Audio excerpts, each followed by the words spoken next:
Millennial parents and millennials in general cannot afford to have children. Hi, my name's Emma. I am one of 11. So I have 10 siblings. We live in Southern California, so one of the most expensive regions and one of the most expensive states. And I'm going to explain why I think this take is wrong, and honestly, this whole mindset that really permeates our society that makes people think they can't have kids when really they can. I'll use my family as an example, like in a little bit, but first off, I'm going to say, I don't know if really they can. I think it's more of a question, should they have kids right now? But let's just keep going. I just want to point out that the amount of children that you can have, and honestly, a lot of life decisions are, like big life decisions, are just based on priorities. So whether that's your career or how many children you have or where you live or what kind of car you want to have or how big your house is, all of those things are going to play a part into how many children you can have. And I guess 100%. I'm mostly talking to people who live in middle class. I'm going to assume this woman that I'm responding to lives in the middle class. She seems like she has a nice house in the background and everything like that. So she's definitely not living in poverty. And just growing up in poverty and raising children, like when you're under the poverty line and all that, that's a whole different situation, conversation that I'm not touching on. In that video, she's claiming it costs $237,000 to raise a kid from infancy to 18 years old, and that it costs on average $100,000 to raise or to send a child to childcare. But first, I just want to point out, okay, two things. First of all, the $237,000 number, she says that's just for basic necessities, but I don't really know what that means. Like, how is that broken down? And I think that number can vary very greatly, depending on your priorities, like where you're shopping for your kids, how often you're eating out, all of that stuff. So she has a point, but I'm gonna correct her on a couple of things. So when they do these type of studies, they usually do the average or the median. So when they say that 200K number, they're talking about on an average median level. So for her to say she's not sure what she's talking about where they're shopping, those type of studies are basically done at a median or average level. Depends on, who does the study, if they're doing median or average. I'm just going to assume you guys know the difference between what a median level is and what an average is. This video has gone viral, and a lot of people are attacking this girl. I haven't heard anything yet that warrants her being attacked and her giving an apology that people are asking for.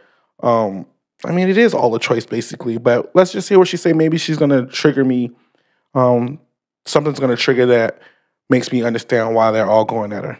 Well, all those little decisions, they add up. Like, all those, all those financial, you're saving $10 here, $20, like, those add up. So I think that $237,000, you can, where is it coming from? And then the on average $100,000 for childcare is interesting to me because, like I said, that's just a priority. Like so I'll take my family, for example. My mom has always been a stay-at-home mom, and that's not a privilege. Like, that's it, that's something my dad and my mom decided, and my dad had to work harder and had to bust his butt so that he can make enough money for my mom to stay home and watch the babies, which is a full-time job in and of itself. Don't even get me started. So I'm going to have an unpopular opinion. I know y'all going to attack me for this, but I kind of agree with her. It's a job. My girl stays home. She takes care of all the kids. It is a job. The day that she has to go do an errand or something, within 10 minutes, I'm calling her back. It is a job. It is not a privilege to be a stay-at-home mom. And I think she's right. That's just what we set on our priorities because again, she's talking about middle class, 2-parent home. Again, I agree with her. Like, we set our priorities to go, hey, I focus on the providing, you focus on the nurturing and raising other kids. And of course, I do my share when I come home, but my main focus is the provision. So that is a decision and there is a choice. So again, I haven't heard anything yet that makes me go, wow, she should apologize for that. It is a choice. You choose to keep having kids, especially knowing the world that you live in today. So let's just keep going. On how I think people just really discredit being a mom. That's another topic. I digress.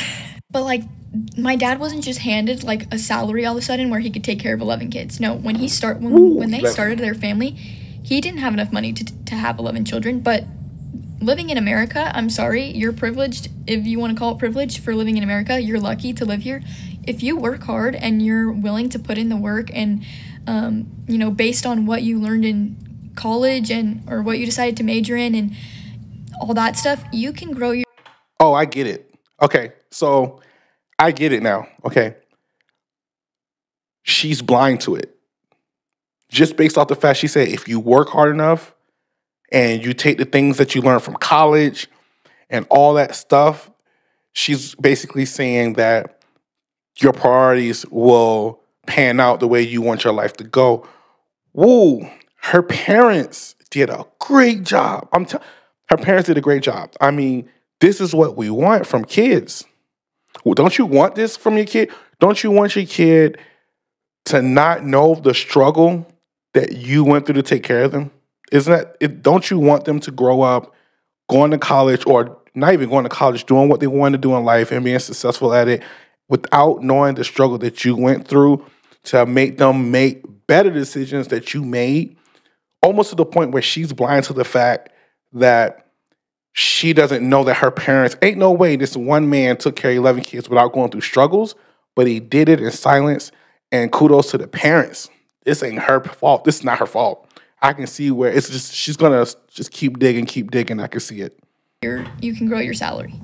And everybody's debt and whatever life, like where they are in life, is going to differ from, actually every person is different. So the thing of like, oh, you're this and you're that because you're this and that, doesn't work, because everybody literally is different. And even their life decisions, where they decided to go to college, I went to community college, so I'm going to have way less debt. I do have way less debt than my siblings who went to a 4-year, So it's just like, I don't know. I just think that this is a lot more...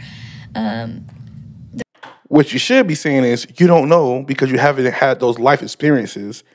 And it goes a lot deeper than what you think. And at first, I was kind of on her side. But as she says when she's stating facts, I'm on her side. But when she gets into the opinionated side of it, that's when I'm like, you got to go through a little bit more life, young lady.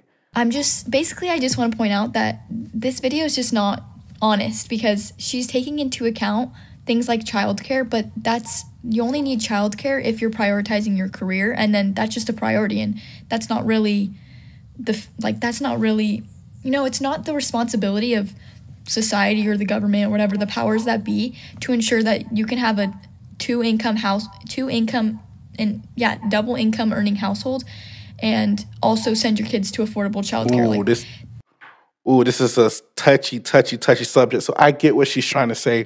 She's trying to say is, if you know you're a 2-income home and you can't get on it, she's trying to say you basically shouldn't get on the internet and say these type of things, because you know what your priorities are. And if your priority is not having kids and taking care of your kids and being in the home, then you shouldn't get on the internet and complain about the cost of daycare, because we all know the cost of daycare. It didn't just snap and shoot up. Now, if you want to have a discussion why it costs so much to have a kid in daycare and why people shouldn't be struggling to put their kids in daycare, that's a whole nother topic. But to say you can't have kids because of the cost of daycare, I get what she's saying, because especially if you're a two-income home and you have multiple kids, you already know the cost of daycare.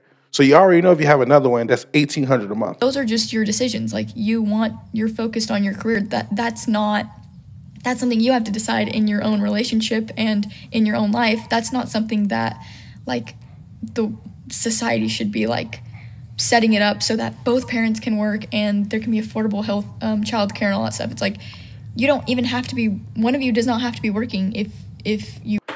So I knew it. She was going to dig herself a grave. See, this is where I don't agree with her about when two parents don't have to work. I mean, every situation is different. This is where I say she loses her empathy, not only her empathy, her lack of experience with life, to say that both parents don't have to work. Every situation is different.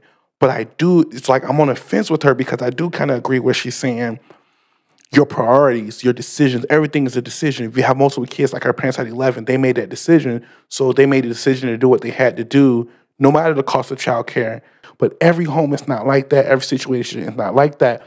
But then I have to take a step back and go, In the beginning, she said she's referring to a two-parent middle-class income. So, for instance, I am a two-parent middle-class income home here. We set our priorities the way we set it because with her being home, there was no point of us having to have a child care bill when she's home, and I can just go get it. You know, I can go hustle out, have multiple streams of income, and she can stay home. So I get what she's saying, but not everyone is blessed enough to be in that situation. And the conversation should be had of why two parents cannot go to work and still afford childcare. But I think those are two separate situations, and at the same time, so I do kind of agree with her when she says it's a choice and it's a priority of what you want to do. Do you want to focus on your career as a mom or a dad and both work, or do one want to stay home and the other sacrifice time being away from home? And I just want you to know that if my family can do it, you guys can do it. Oh, there we go.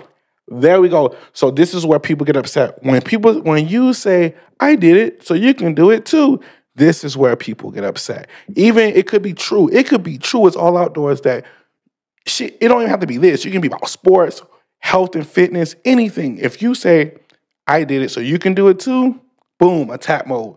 People are going to attack, and this is why people are attacking her. You know, we never were super struggling, so it's like. So she's not taking the account of like, you know, where people are born at, city and states that they live in, the economic status that they was raised in, you know, the resources they have with education and things like that in order to be able to provide and have a one-income home with a mom staying home. So I do see why people are attacking her. I just don't feel like it warrants an attack.